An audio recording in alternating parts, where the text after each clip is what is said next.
បំផុតប្រជាជនកម្ពុជាត្រូវការតែសន្តិភាពយ៉ាងពិតប្រាកដគឺការចេញពីនយោបាយឆ្លៀសតែមានមកពីឯកសម្ដេចតេជោហ៊ុនសែននៅក្នុងថ្ងៃនេះសមត្ថ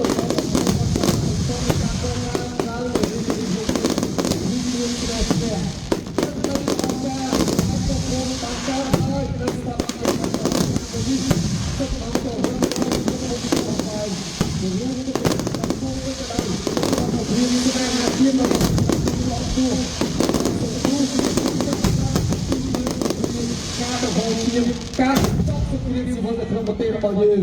សូមរបស់យើងនៅក្នុងខេត្តកោះកុងសូមអបអរសាទរដល់សមិទ្ធផលរបស់ចាមួយនេះ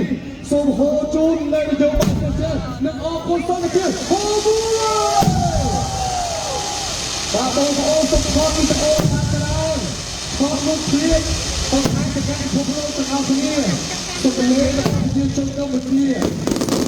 ប្រជាជននៅក្នុងខេត្តកោះកុងពិតជាសំខាន់ដើម្បីជាសារមួយតាមស្មារតីខ្មែរទូទាំងប្រទេសខាងនេះគឺជាការដែលបានកើតឡើងនៅក្នុងទឹកដីនេះគឺជានិមិត្តរូបសន្តិភាព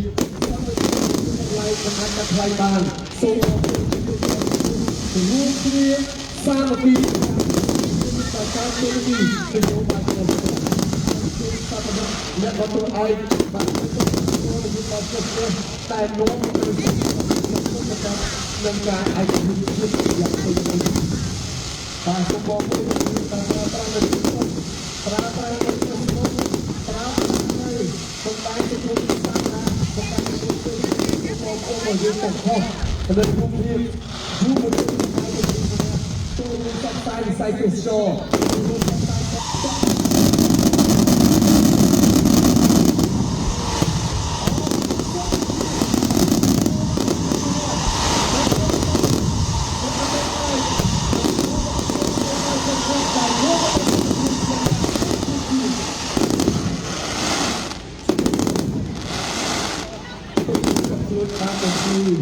ហាក់ដូចជាបង្ហាញពីការ